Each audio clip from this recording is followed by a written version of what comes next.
Well, hello and welcome to this edition of Heritage Highlights, which is serves as an introduction, if you like, to the Norfolk Heritage Centre on the second floor of the Norfolk and Norwich Millennium Library. My name is Chris Tracey, and I work as the archive specialist at the Heritage Centre. Well, I normally work at the Heritage Centre, but of course, at the moment, like so many of us, I'm not there now, and am in fact working in my spare room. So this is a little bit of a sort of a teaser, I suppose. It's based on a presentation that I gave last year at Norfolk Record Office, um, in order to sort of show people what we have at the Norfolk Heritage Centre, all the different resources that we have, and how to access them.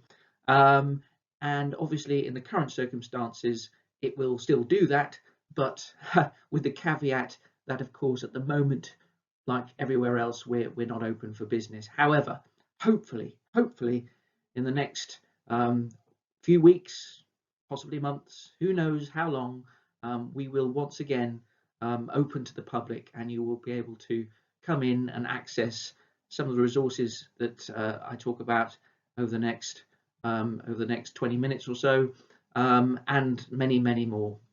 Okay, so just to give you a bit of context, Norfolk Heritage Centre, as I briefly mentioned a moment ago, is located on the second floor of the Norfolk and Norwich Millennium Library in the heart of Norwich in the Forum, and it holds printed, published material.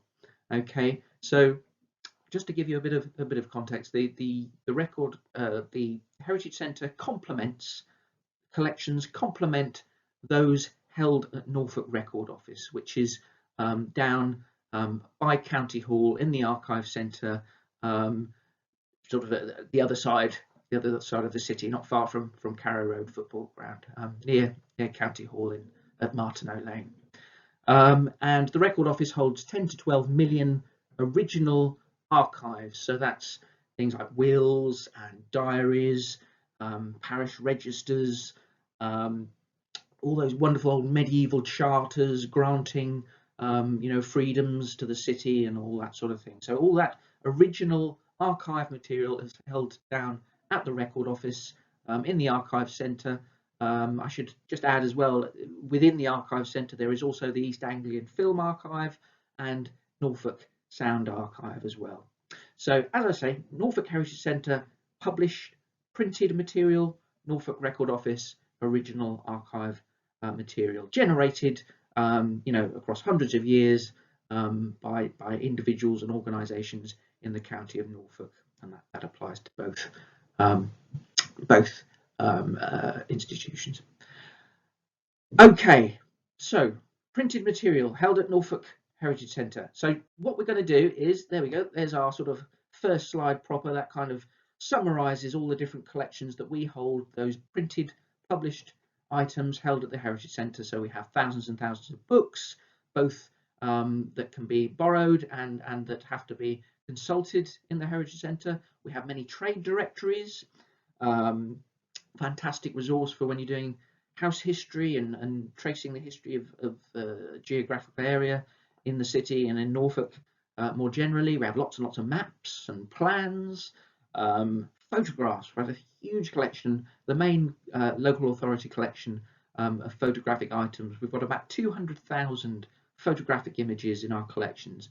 Not all of those are prints. Some of those are slides and postcards, and early photographs, glass plate negatives, things going right back to the early years of photography, the 1840s and 1850s. We've got a wonderful print collection. So, if you're looking for an image and it's from a sort of pre-photographic era, it may be that we have an etching or a aquatint or some other form of print that serves your purpose. We have newspapers, all the local newspapers are microfilmed, and we have the Eastern Daily Press and Evening News right up to the present. But we have all these wonderful discontinued titles going right back to the 1700s on microfilm. So, for example, we have the Norwich Mercury, the Gazette, the Norfolk Chronicle, and lots of other titles as well on microfilm. Also, sales catalogues, quite an underused resource, but they are really useful resource as well, and they are for properties. Going from catalogues for estate sales in the 19th century and 20th century, but also going up to estate agents' details into the 70s and 80s for normal Norwich terrace houses.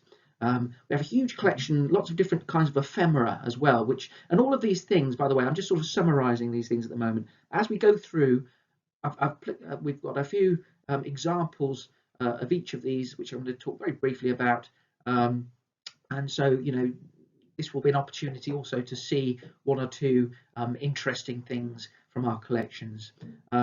Also, we do have on microfilm and microfiche duplicate items, copies of some of the more frequently used archives at Norfolk Record Office. So, for example, parish registers, wills, and records relating to poor law, both after the sort of widespread introduction of workhouses, and prior to that, in the 19th century and further back as well.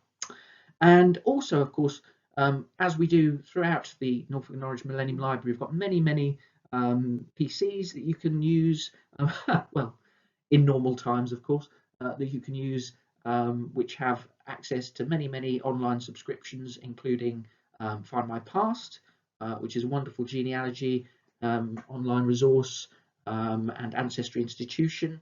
Find My Past, incidentally, is available, or would normally, I'll have to keep picking myself up on this, obviously, but in normal times, which obviously we hope will resume as soon as possible, Find My Past is accessible at Norfolk Heritage Centre, at the Millennium Library in Norwich, and at every Norfolk library in the county as well. Ancestry Institution, sort of as it suggests, the institution version of Ancestry, the genealogy online resource, that is accessible at Norfolk Heritage Centre and Norfolk Record Office, but is not accessible at Norfolk libraries, unlike Find My Past.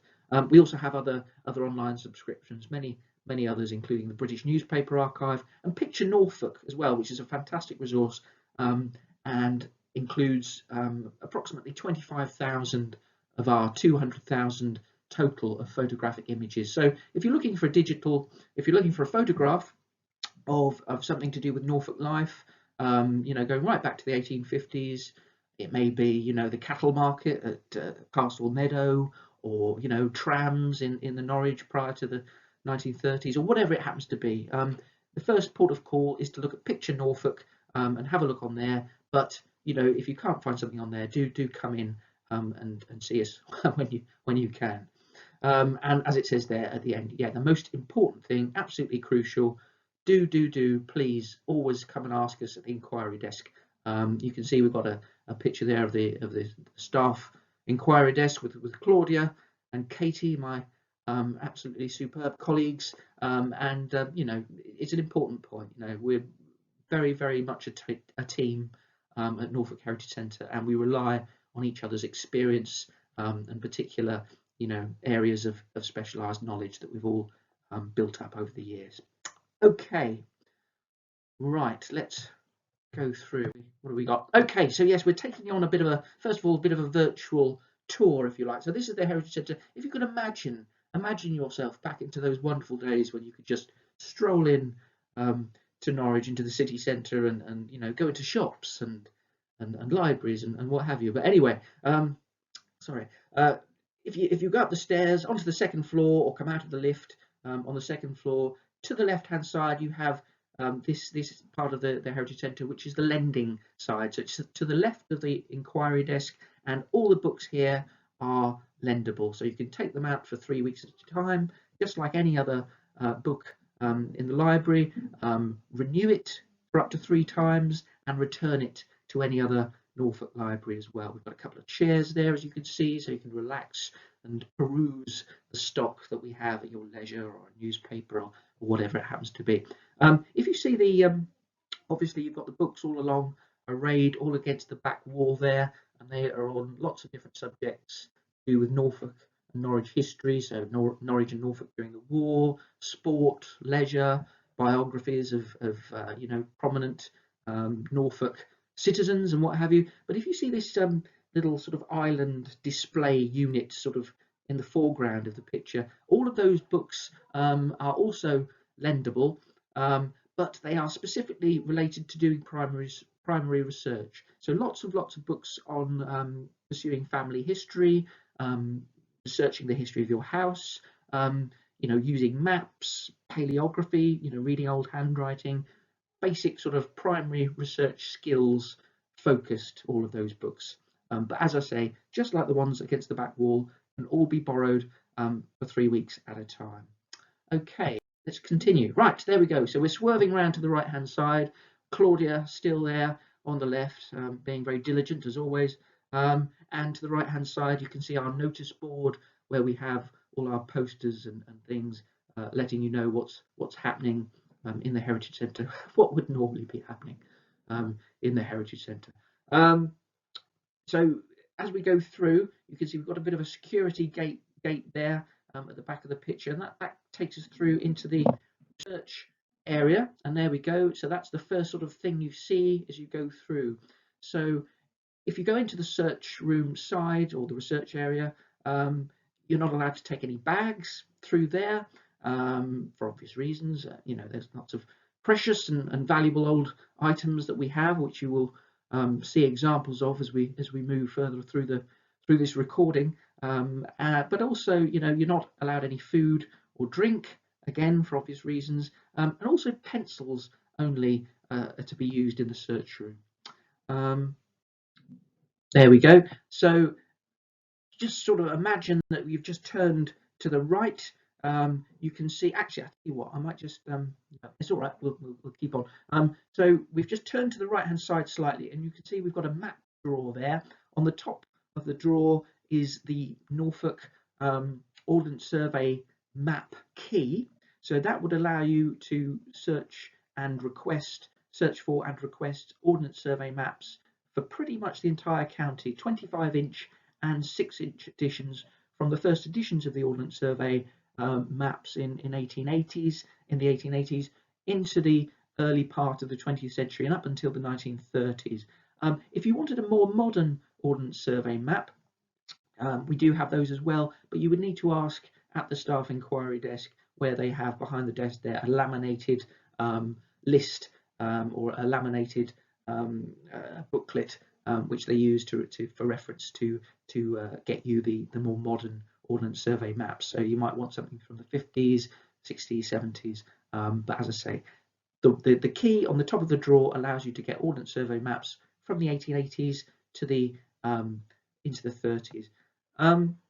You can also see to the left, sort of in the centre of the photograph, one of our microfilm print readers. Further towards the back of the photograph, you can see, going back into the search room, you can see we've got a row of 3. Well, there is actually 7 altogether PCs, but you can see 3 PCs there, and then behind them we've got about half a dozen microfilm and microfiche print readers. You don't have to book those. You can come up under normal circumstances, come up and just use those without booking them. But this machine in the foreground, the print reader, is the only machine that we have that you can actually print from. Okay, so if you've got a microfilm from one of the cabinets that you can see in the background of the picture against the back wall there, all our microfilms and microfiches are stored in those cabinets. So if you wanted something like a will or a copy of a parish register or something that we kept in the microfilm cabinet, or indeed a newspaper, if you found a newspaper article that you wanted a copy of, this would be the machine. We also do now have another one on the opposite side of this print reader, but there are 2 machines there. These are the ones you'd use if you wanted to make a copy.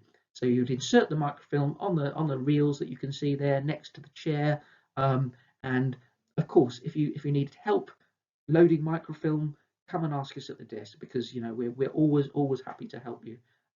with any inquiry. But you know, I appreciate that. I've worked at the Heritage Centre now for almost 6 years, and I have to say that, you know, even now I sometimes find the microfilm a bit of a challenge, because it can be a bit of a fiddly old job. Okay, right. Oh, I'll just mention as well, behind the microfilm reader, you can see a stack of patented Norfolk Record Office book sofas as well. So those are what you require should you order an old volume from our store that requires, you know, proper support in order for you to be able to properly read it, and make sure the binding and the book is kept properly supported and isn't harmed. Okay, let's continue. There we are. So that's a request slip. So as we go through, I'm going to show you one or two really interesting, well, I hope you find them interesting, some highlights from our collections, and anything in our store. We have thousands and thousands of printed items relating to the history of Norfolk: maps, books, photographs. As I've already mentioned, you can come up and order those at any time when we're open.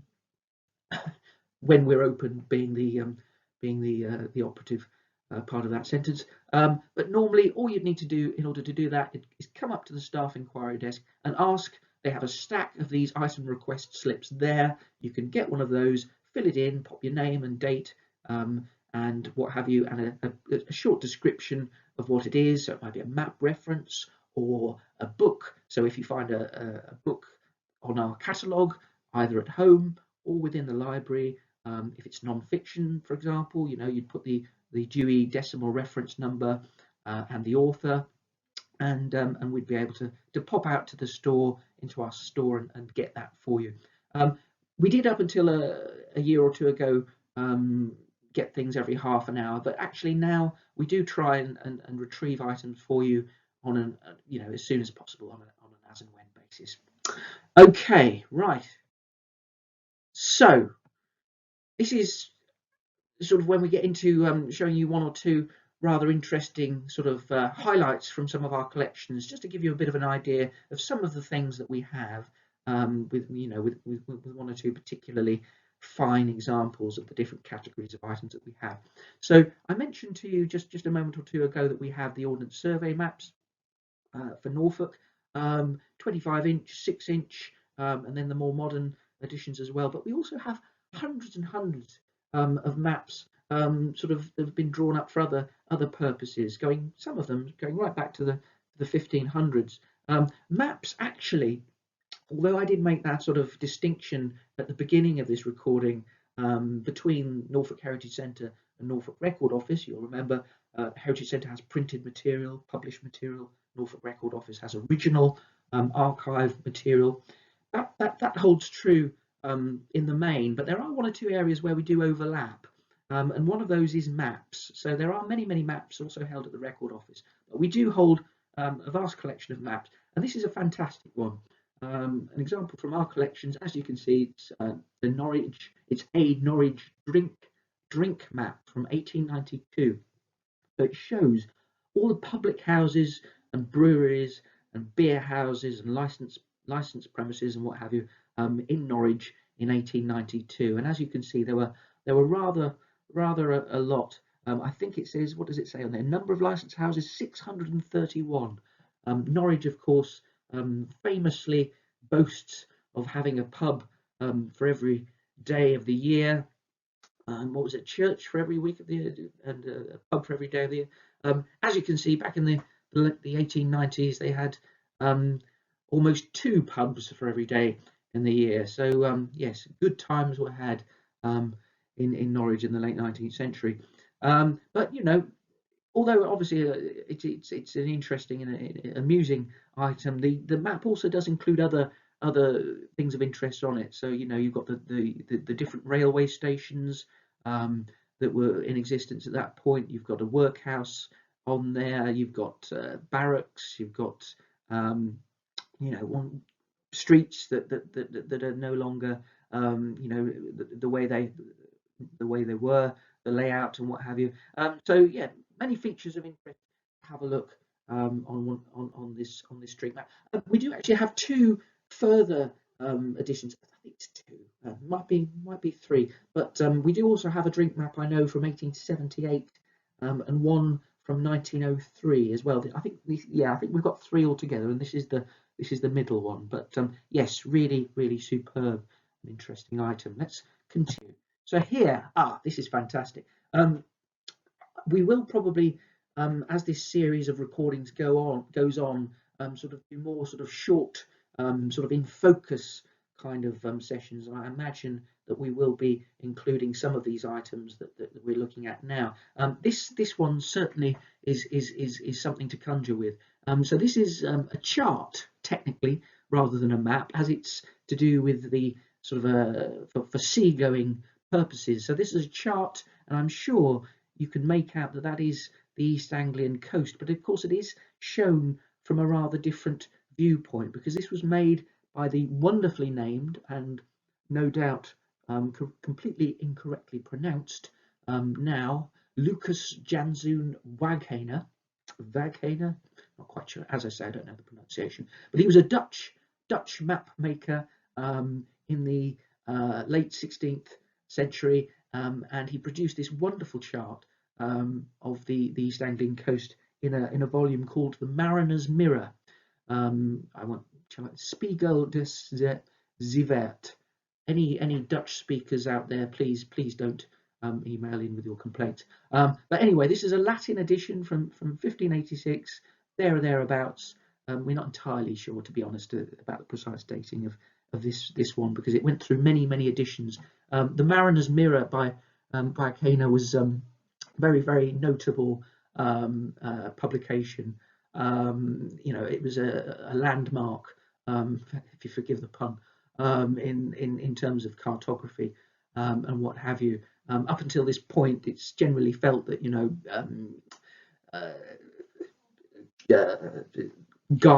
pilot guides for navigators and for sea captains, largely relied purely on text rather than having accompanying maps such as this one. And Waghaner was very much a pioneer in his production of this volume, Mariner's Mirror. But a wonderful thing. I would encourage anyone to come up, if you've got an hour or two to kill, and you're in the city centre, come up and ask to see this and any of the other items that we have. It's a beautiful thing. You can see we've got this wonderful compass rose on the left hand side, these little illustrations of ships, left and right hand side, two twin compass roses. We've got the coastline, and you can see Winterton right at the bottom, and Cromer on the right hand corner, and all of these other the places along the Norfolk coast there, little sort of pictures of cows and sheep and what have you. And then along the top there you can see also sort of a section, a cross section, if you like. I've forgotten the precise word. Is it not a transept, that's a church, isn't it? A cross section. We'll settle on cross section. Along the top you can see basically sort of a view as though you're coming into the coast on a ship yourself, and you're seeing the lie of the land and the different towns and their different positions in terms of their position above sea level. So you've got Winterton on the left hand side, and Yarmouth spelt with an I there, of course, a capital I, but pronounced on the left hand side, and then Cromer at the right, and Blakeney and what have you as well. And the reason we have this chart, I mean, obviously it is Norfolk, so it's relevant to us, but it's also really interesting in as much as it relates to the strangers who came over to Norfolk. You'll be familiar, many of you, with Strangers Hall and the Strangers Cafe and what have you. The strangers, of course, referred to the immigrants who came over from the Low Countries, the Flanders and what is now Holland, back in the 1560s, 1570s, 1580s onwards. And so this map is a link to that. So you can imagine yourself on a ship coming over from the Low Countries, and it's a wonderfully evocative item. Okay, let's continue. There we are. So sort of just to sort of turn away. So we had a couple of examples of maps there that you could get out, prompted by the slide showing the map drawer. And then if you imagine that you were facing the map drawer and that you now have swerved or swiveled to your left-hand side, and we've got all the finding aids, or as it says there, historical research resources. So these are basically ring-bind folders, and they are indexes fundamentally. So they refer to material that is both held in our store, in our stack, but also to the microfilms and microfiches which are held in the cabinets, which are further along against the back wall. So we've got on the top there, on the left-hand side, the top row of red coloured folders. All of those, for example, are indexes to the parish registers. So if you wanted to come in and look at baptisms, burials, or marriages that were happening in a parish in Norwich or Norfolk for family history purposes or what have you, those would be the first ones you would go to. And then in there they have lists of different microfilms and microfiches and their contents, and then the microfilm reference number. So you'd make a note of the relevant microfilm reference and then go further down along the shelf, which is out of sight at the moment, and get the relevant microfilm. We've also got on the right hand side there, just underneath one of the photographs there, along the top row we've got a load of photographs. Beneath the one with the two ladies, I think by the looks of things they are herring girls that came down from Scotland in the 19th and early 20th centuries to help with the herring catch at Yarmouth. But anyway, beneath that photograph we've got a selection of trade directories. I mentioned those briefly earlier. They're basically, the equivalent of phone books, if you like, but they've got lists of residences, list of people and businesses in Norwich. We have those for Norwich and Norfolk for different dates going back. The earliest ones, in fact, we have a handful that are around about the late 18th century, early 19th century, but in the main, the run of those begins 1840s, 1850s, and I should say those are just a selection of trade directories. We have a laminated list of the entire set that we have, and many more are kept in the store, in the stack. So if you came up wanting to find who was living in your house, if you happen to live in a relatively old house in Norwich, for example, and you wanted to consult a particular year, and you didn't, and the year that we had wasn't on show in that little selection there, come to the desk and ask them, and they will see if we have the correct volume for you that you require, and we will go out into the store for you. Next to those we have various other, looks like those are the National Dictionary of National Biography and Crockford's directories, I believe, there as well. So other reference items there to the right hand side of this picture. Let's move swiftly on. There we go. So we continue in our imagination, walking along from those ring-bind folders, and we come to all the cabinets, so the microfilm cabinets there. And on the left of the picture you can see also a selection of fact sheets which we keep filled. So when we open again, please do come up and help yourselves to any of those. We have those on various subjects to do with family history and local research and local history. So for example, there are fact sheets on parish registers, on census records, and all wills and probate, and lots of other similar fact sheets on different family history resources that we hold. Let's continue. Excuse me. So here's an example of the kind of thing that we have, an example of a record that we have that is held in the original at Norfolk Record Office, but which we have a copy of on microfilm. So this is part of the probate sort of collection that we have, and is a probate inventory. So we have copies of wills and probate inventories going right back into the 1500s, and this is an example of one of those. And you can see there we've got the reference number. It's NRO Norfolk Record Office, and the reference DN/INV 6/130. And this is the probate inventory. Just to sort of give you a bit of context, probate inventories are effectively lists.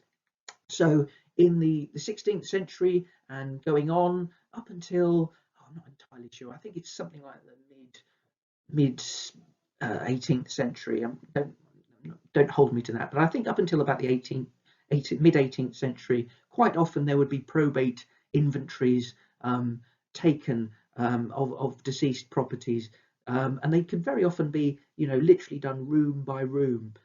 So, if you're a weaver or whatever, someone would go through your house and could note down all the different effects and possessions that you'd left, and it shines a real light on, in terms of social history, on the belongings that people had, and gives us a real insight into their way of life. So, for example, we have here, this one here is the inventory of Vincentiana Hertes. Again, apologies for pronunciation, but this links back to the Waghaner chart, the map that I showed you earlier, because this is the probate inventory of this lady who was involved in the weaving industry back in the 1590s, and she was, we believe, one of the strangers, or at least a descendant of one of the strangers who came over in the late 16th century from the lowlands, fleeing persecution, welcomed into the city by the city authorities at the time, who really encouraged those specialist weavers, people with skills in textiles, manufacturing, and what have you, to come over and bring their skills to Norwich. And this one here, you can see it's in a secretary hand, and the word along the left-hand column gives us a clue as to the nature of the document, because it says item, item, item, item. The first line there, item, a woman's gown of Turkey grosgrain.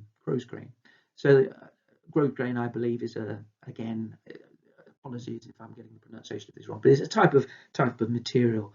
We've got lots and lots of references to cloth and gown and different types of textiles in this inventory, so it gives us an indication of Vincentiana's occupation, and a real insight. What have we got? Just 1, 2, 3, 4, 5, 6, 7, 8. Eighth line down, item, one silk apron there. So we've got a long S on the silk. So incidentally, if you have any trouble at any time, reading any of our archives that we have on microfilm, and this goes for if you're visiting the record office as well, please do ask us. But also be aware that we do also periodically run paleography sessions, very reasonable rates at Norfolk Record Office, and also we have many books in the reference and lending sections, which give you an indication as to how to decipher old handwriting and help you with your paleography skills. There is also an online resource provided by the National Archives, I believe. I think it's the National Archives. Yes, it is. I'm sure it is. But if you just put into Google National Archives paleography, it brings up a wonderful online resource that you can use to give you some hints as to how best to approach these old documents. Right. Okay, here we go. Let me do, oh, there we are. So this is a copy of a photograph of one of our newspapers. We do have hard copies of many of the local newspapers going back to the 1700s, and this is one of those. This is a copy of the Norwich Mercury from 1727. Newspapers, fantastic resource. I mean, obviously all the books we have written on various Norfolk related subjects down the years are really useful, but newspapers just provide that minutiae, that real insight into day-to-day life that you can't find anywhere else really. I mean, fantastic stuff, many of which there we go. So this kind of thing. So we've got here from the Norfolk Chronicle in 1813 an advertisement for Hallam's antibilious pills, which are very gentle and safe, never griping, and a most excellent remedy for relieving those troubled with the piles, in habitual costiveness and sluggish state of the bowels, sick headache, etc., etc. Wonderful stuff. So as you can see, a really evocative advertisement, and just one example of the kind of thing that just flicking through old newspapers can give you. I mean, if you're writing a book, if you're conducting some kind of research, doing degree or A levels or whatever it happens to be, and you're looking into some aspect of the 19th, 18th centuries, or even earlier in some, no, actually, no, not earlier, 1720s is the earliest we go to. But yes, for that period, really, really evocative and wonderful social history resource. Okay, let's view. Right, okay, so we're into our store now.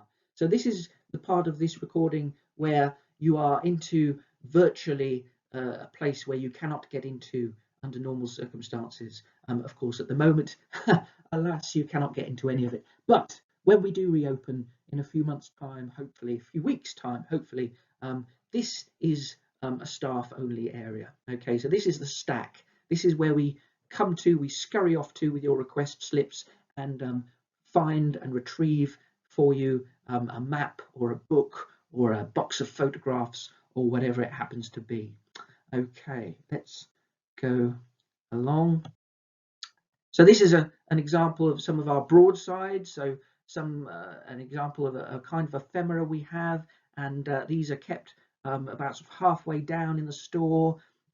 Single sheets of news or an advertisement or notice of forthcoming events, printed on one side, broadsides from the dawn of printing, really, but mainly sort of 16th century onwards, up until the early 20th century, late 19th century. Broadsides were the way that many people before the advent of newspapers got their fix of news and current affairs and what was going on. So we have a selection of broadsides in our stack in boxes, and you can order the boxes to come out and have a look at those. On the left hand side there, we've just got an example, sale of a wife. We've got news of the Polytechnic exhibition in the 1830s, I believe, or 1840. I think it's 1843 sticks in my mind. It might be 1843. I don't. There's a date on there, but as you can see in the centre there, a wonderful item. You've got the promise of seeing what is it? The chromatic fire cloud and the invisible girl. Well, presumably not seeing the invisible girl, but anyway, that is an attraction. And then on the right hand side, we've got to be seen alive in a genteel room at Mr. Peck's church style marketplace, the largest rattlesnake ever seen in England. Fantastic thing there. But yes, if you wanted to look at these, just come up to the desk, ask to see broadside. They're not individually catalogued, unfortunately. Some of them have been put onto Picture Norfolk, some of the more visually arresting ones. So having a search of Picture Norfolk may well bring up an interesting broadside that's of relevance to your researches. But the best thing would be just to come up to the desk and say, can I have a look at broadsides to do with, for example, travel or local politics, or as in these two on the right hand side, entertainment. The sale of a wife one, incidentally, comes from a box which is marked morals and something else. I can't remember what it is, but yeah, morals and that kind of thing. Sexual etiquette, I think it might be. Morals and sexuality and that kind of thing. But yes, the main thing, come up to the desk. If you're interested in the broadsides, just come up to the desk and ask for the relevant box that you may well be interested in to be brought out for you. Okay, right, let's move on. There we go. So imagining ourselves still in the store, we've moved down almost to the bottom, to the far end of the stack, and on the right hand side you've got our photography, our main photography aisle. There are two or three more there are three more photographic aisles that we have in the stack, but this is the main one that we come to most of the time, because we've got most of our boxes that people tend to use on the left and right hand side. On the left you can see we've got Norfolk places, A to Z there. They are Norfolk towns and villages and parishes in A to Z order. Then further towards that door there on the left you've got Norfolk subjects, lots of windmills, wind pumps, portraits of prominent citizens, lots of things to do with Edith Cavell and Thomas Brown and Harriet Martineau and all those things. Not necessarily photographs of them, of course, because they were living most of those people before the dawn of photography, but photographs of houses that they lived in, or tombs or gravestones and what have you.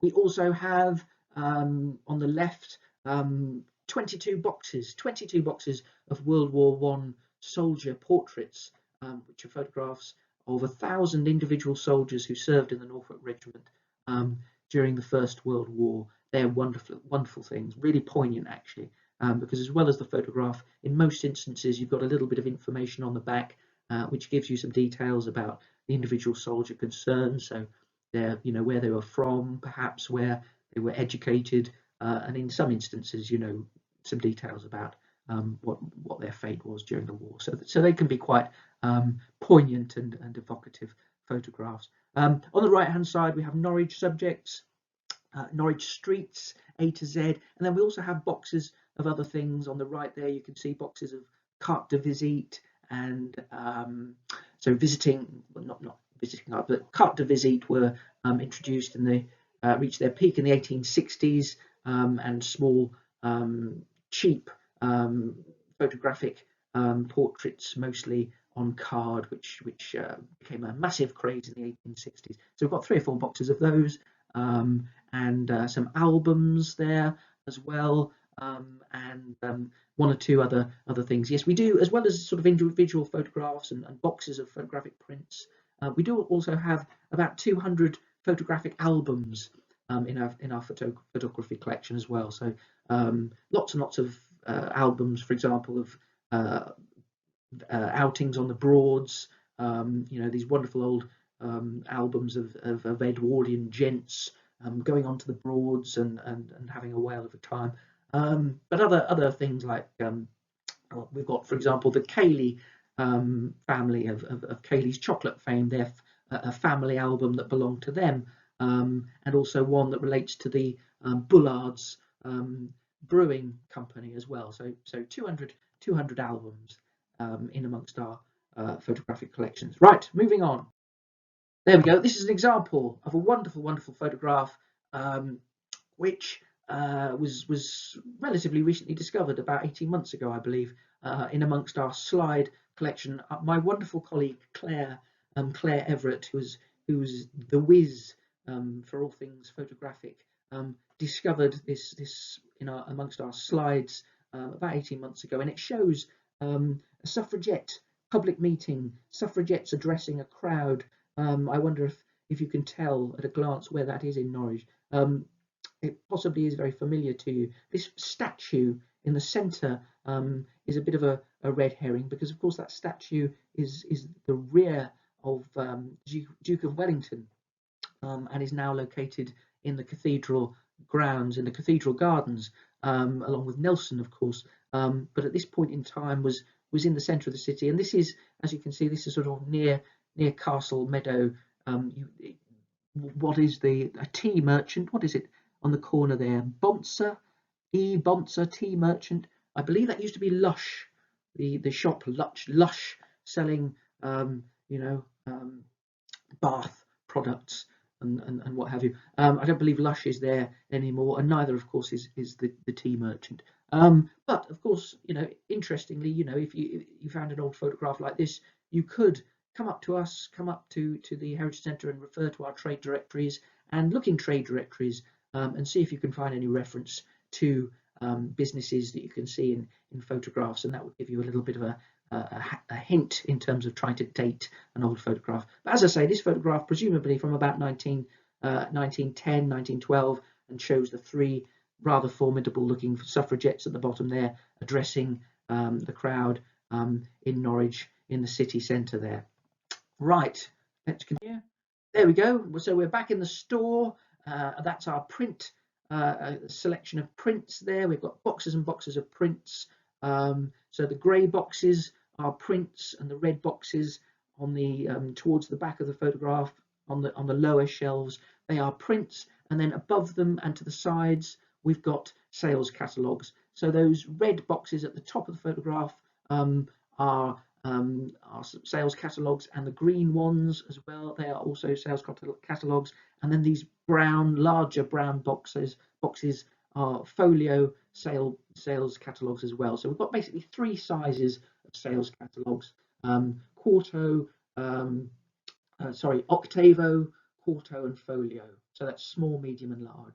So again, as with the broadsides, if you're interested in a sales catalogue, the best thing to come and do is just to come to the desk and say, have you got a sales catalogue relating to, you know, 49 Ella Road, or whatever it happens to be, you know, or have you got a sales catalogue relating to such and such an estate, or whatever, and we can fill in a request slip for you and retrieve that for you.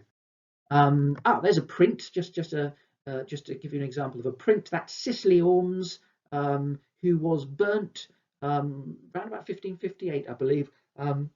She was, unfortunately for her, heard to voice Protestant sympathies during the reign of Mary, Bloody Mary, Mary I, and failed to apologise or recant from that belief. So she was burnt in the Lollards Pit area of Norwich, we believe, in around about 1558.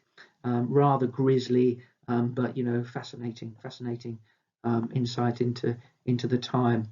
There we go. That's just another example of a print from our collection. That's Blackfriars Church, the Strangers' Church, as it was known as, because that was where the city of Norwich gave. That's what the city gave to the strangers community, who we referred to earlier on in this recording, as a place of worship. Now, of course, along with the adjoined St Andrew's Hall, that is where the beer festival is every October, and where, you know, they hold lots of craft fairs and similar events. Actually, on the left-hand side, you can also see, as well as the tower, which is no longer there, of course, which blew off in a gale in 1712, I believe. You've got the little rooms there built onto the left-hand side, which was where, I believe, the city library, which we're going to talk about in a moment, where that was housed. One of the collections, the special collections that we hold. But we'll just continue along for the moment. Some more ephemera. We've got a Norwich Hippodrome poster there on the left-hand side. Norwich Hippodrome, now St Giles Car Park, rather less entertainingly, unfortunately. But yes, Norwich Hippodrome was on the side of St Giles Car Park up until the early 60s. Was opened, I believe, in the late 19th or early 20th century as a music hall, as a theatrical venue, and Laurel and Hardy famously came and performed in the 50s, I believe, at Norwich Hippodrome. But as you can see, the Chattanooga Choo Choo, no, sorry, I pronounced that wrong, didn't I? Chattanooga Choo Choo and Fred Hornby and Roy Minting were on there on September the 6th, 1954. And we've got another a menu on the right-hand side there from Norfolk and Norwich Cycling Club in 1900. There we go. So this is the Coleman Collection.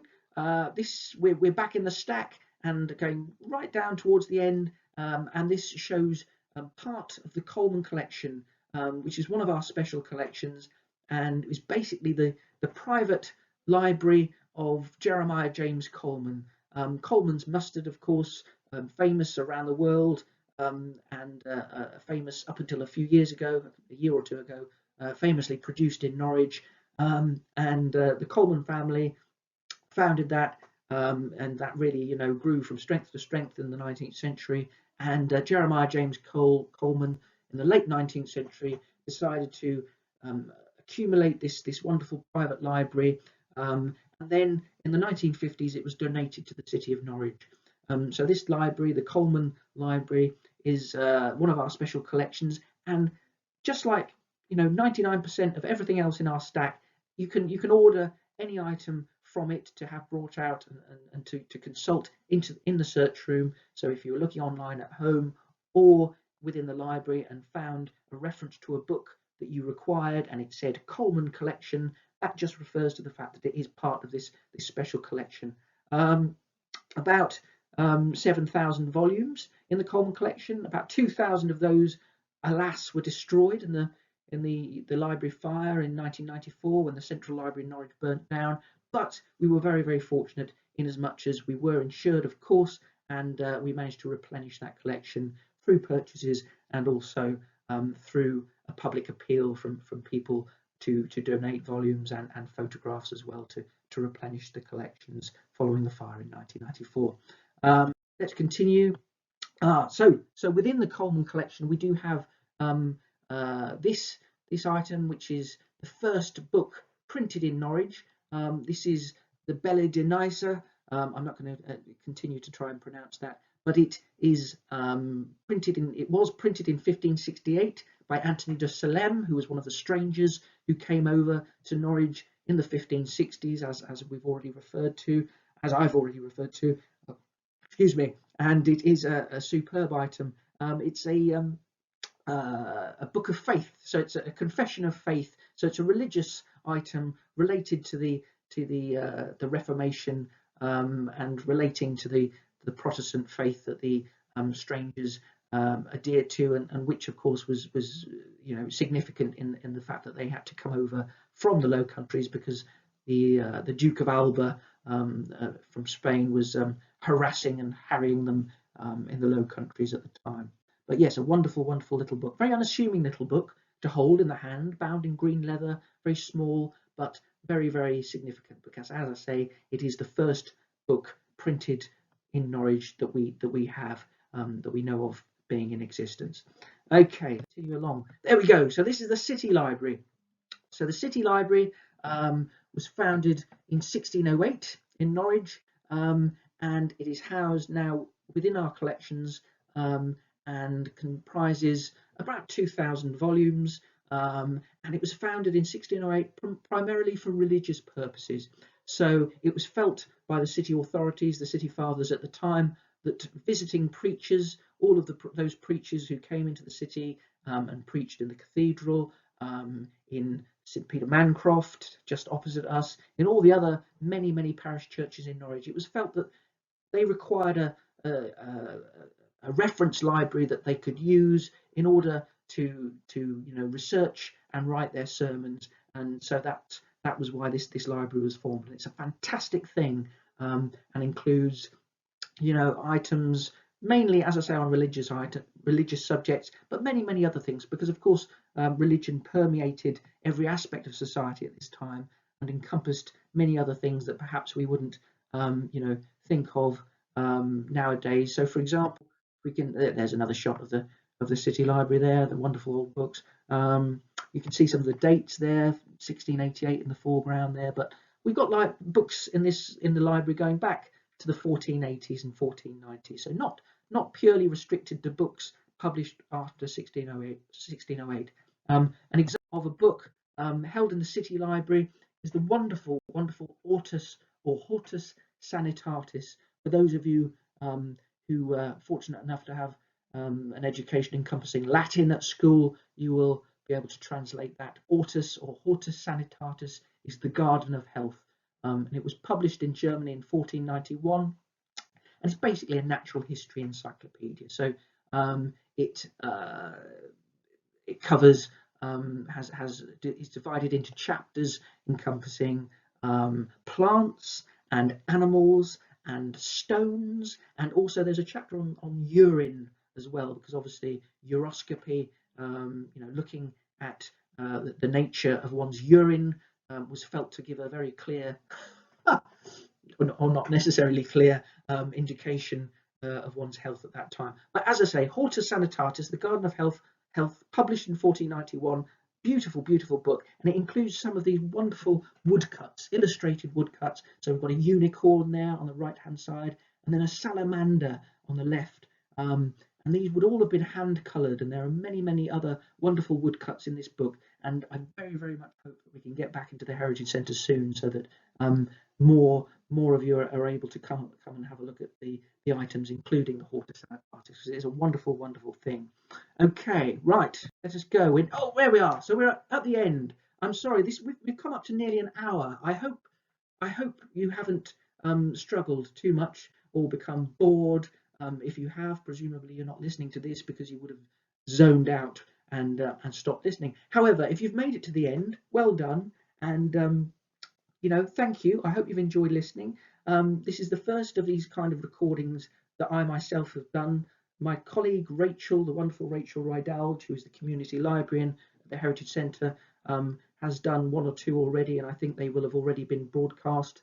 But we are going to continue doing these recordings, and as I say, probably going to be doing sort of shorter, you'll be relieved to hear, sort of in focus type recordings, looking in detail at items, many of which I suspect may be some of the ones that we've had a bit of a brief look at today. But anyway, just to summarise, remember, Norfolk Heritage Centre is there and holds on the second floor of the Norfolk and Norwich Millennium Library published material relating to the history of Norfolk and Norwich. Books, directories, maps, plans, photographs, prints, newspapers, sales catalogues, ephemera and microfilm and microfiche, and also, of course, many PCs which can allow you access to many helpful online resources for local research and family history purposes. And as it says at the end there, the most important thing to remember is that if you don't know, or if you have an inkling that we might have something but you're not quite sure how to access it, and that it could be of use to you, just come to the desk. I can't emphasize that enough. Come to the desk and ask us, and we will do our very, very best to help you.